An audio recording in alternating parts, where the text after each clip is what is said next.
और सलाम है चैम्बर ऑफ कॉमर्स को और आपकी जो किसान बरादरी है जिन्होंने अपनी जेब से पैसे अदा किए और पाकिस्तानी पुलिस और फौज को तनख्वाहें दी गई और अपना सिस्टम चलाया गया। आज आप जिस पोजीशन के अंदर हैं देखकर हैरत होती है। आप अपने मुल्क के अंदर तो आपके पास वसाइल थे ही थे।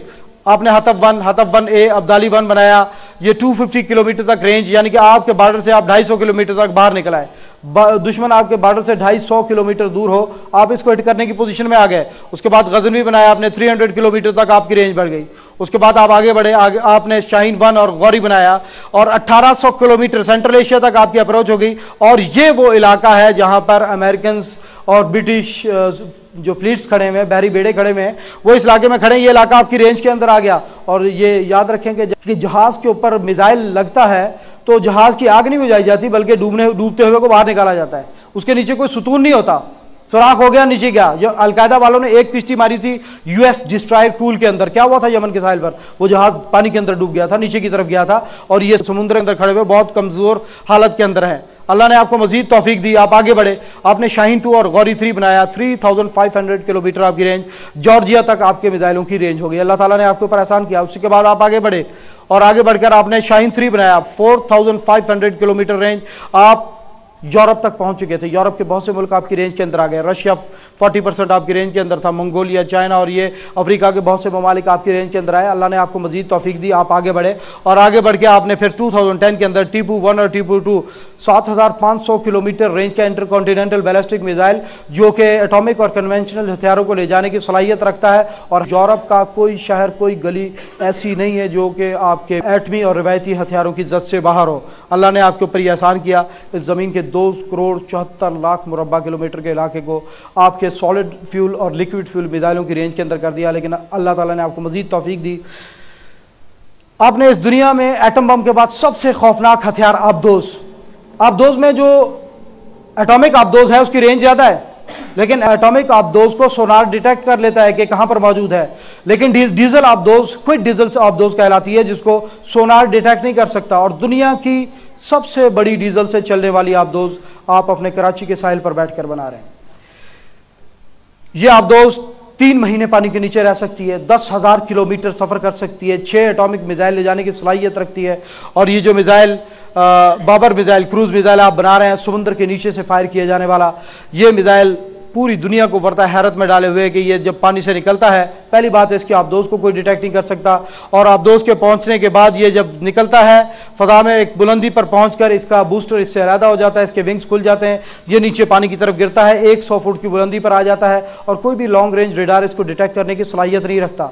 और ये ग्लोबल पोजिशनिंग सिस्टम के तहत चलता हुआ ये आगे बढ़ता है और आगे बढ़कर अपने टारगेट को ट्रैक करता है। अपने टारगेट की तस्वीर इसे दी गई होती है और उस टारगेट के ऊपर हिट करता है। पहाड़ आते हैं, ऊपर उठ जाता है, पहाड़ खत्म होते हैं, नीचे उतर आता है। अगर टारगेट पहाड़ के दूसरी तरफ है तो घूम कर आकर अपने टारगेट के ऊपर गिरने की सलाहियत रखता है। और ये अल्लाह का एहसान है आपके ऊपर। और मैं आपको बता दूं कि जो जदीद दौर की जंगें हैं उसमें आबदोज इंतहाई खतरनाक पोजीशन की हामिल चीज़ है। जो एटमी जंगों का डिटर्नेंट है आबदोज। अगर कोई मुल्क सोच ले कि मैं किसी मुल्क को मुकम्मल तौर पे बर्बाद कर दूंगा, मैं पहले एटमी हमला करके उसे ख़त्म कर दूंगा, लेकिन उसके इल्म में ये हो कि दुश्मन की एक आबदोज जिसके अंदर 6 एटमी मिसाइल हैं हमारे साहिलों के नीचे कहीं बैठी हुई है, वो कभी भी नहीं उसको ख़त्म कर सकता। उसे पता है ये पानियों में से निकल के हम पर अटैक करके हमें भी तबाह बर्बाद करने की सलाहियत रखती। अल्लाह ताला ने आपके ऊपर यह एहसान किया, ये ब्लेसिंग है आपके ऊपर, रहमत है अल्लाह की कि अल्लाह ताला ने ये सारे वसाइल आपको अता किए। अगर इनकी तरतीब में जाए तो बहुत लंबी है, लेकिन हकीकी तौर पर हम आपको ये वादा करना चाहते थे कि यहाँ पर जो फोर्सेस बैठी हैं ये प्रोपेगेंडे के जोर के ऊपर आपके ऊपर सवार हैं। संत हुजूर ने कहा कि वेपन्स क्रिटिकल नहीं होते, इंसान की जहानत, दिमाग, उसकी दानाई जो है वो काउंट की जाती है, उसकी हैसियत होती है। वेपन अगर आप गिनने लगे तो मैंने आपको बताया कि रूस के वेपन्स बहुत ज्यादा हैं, अभी भी अमेरिका से ज्यादा है और उसी तरह पड़े हुए हैं, बल्कि उनमें से बहुत सारे एटम बम ही उनके चोरी हो चुके हैं। अमेरिकन की तारीख अगर किसी ने पढ़ी हो तो बड़ी हैरत की बात है कि अमेरिकन ने अपनी तारीख के अंदर कभी भी जमीनी पेशकदमी करके फतह हासिल नहीं की। कोरिया की लड़ाई को देख लें जिसमें अक़वाम मुत्तहिदा की फौज उनके साथ थी, कोरिया के अंदर उतरे, इन्होंने पेशकदमी की है, लेकिन रातों रात चाइनीज ने येलो रिवर क्रॉस किया और अक़वाम मुत्तहिदा की फौज और अमरीकी फौज का बेड़ा गर्क कर दिया उन्होंने। अक़वाम मुत्तहिदा का कहना था कि बर्बाद कर दी गई हमारी फौज, और चीनियों ने इनको धकेल के कोने पर लगा दिया और फिर एटॉमिक कैप्सूल की धमकी के ऊपर उन्होंने मुआहिदा किया, और जिससे शुमाली और जनूबी कोरिया अलग-अलग हुए। पहली इनकी नाकामी। उसके बाद वियतनाम की लड़ाई के अंदर देख लें कि अमेरिकन ने 2.5 लाख तक फोर्स अपनी बढ़ाई।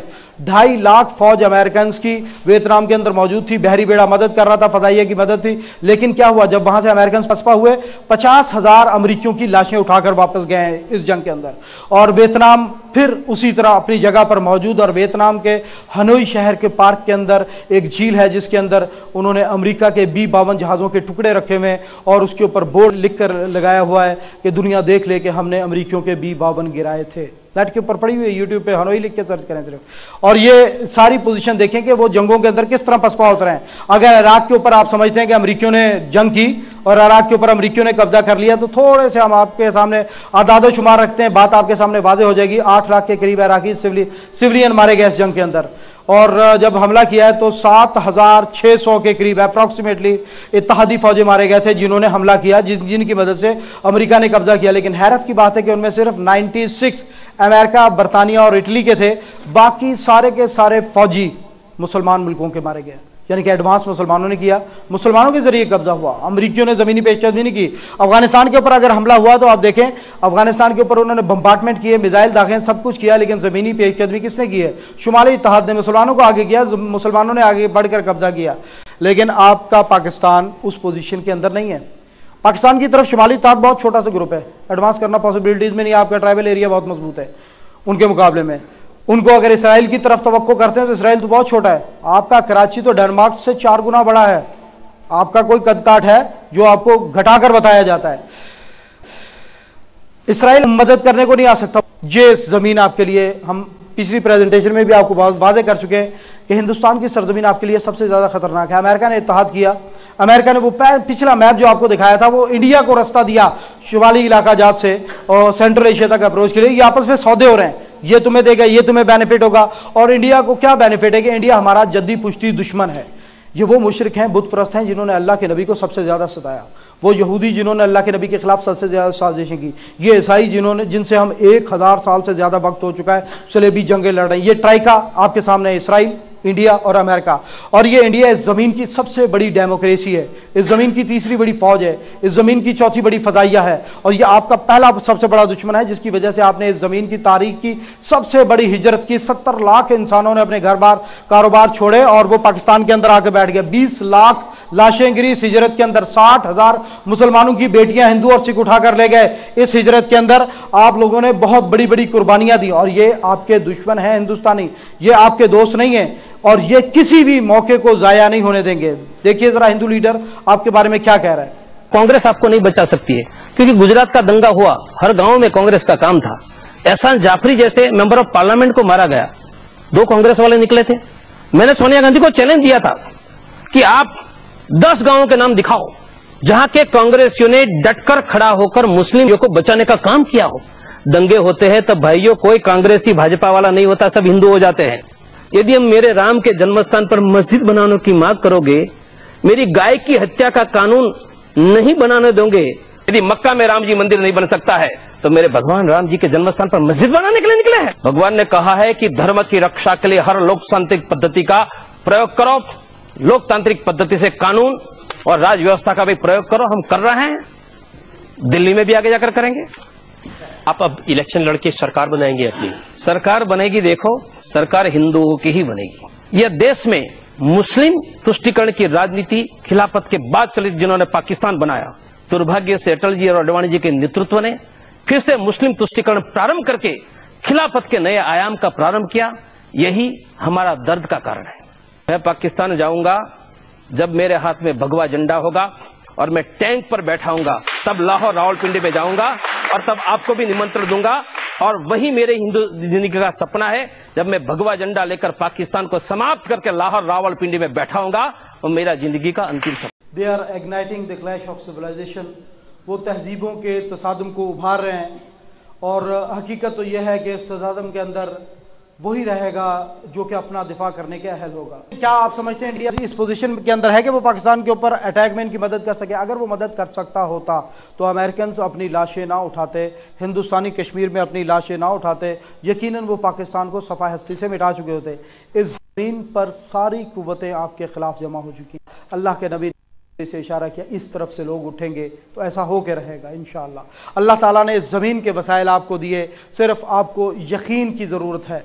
देखिए 2001 का वाक़ा है, जनरल असलम बेग ने इसके बारे में 2008 के अंदर जून के अंदर नवाए वक्त के अंदर लिखा कि चंद लोग 2001 में इंडियन पार्लियामेंट में दाखिल हुए और वहाँ धींगा मस्ती खड़ी हो गई, बहुत से लोग मारे गए। इंडिया ने एतराज़ किया कि ये पाकिस्तान की तरफ से लोग आए थे। इंडिया ने अपनी फोर्स पाकिस्तान के बॉर्डर पे लगाई और असलम बेग कहता है कि चूंकि मैं उस वक्त रिस्पॉन्सिबल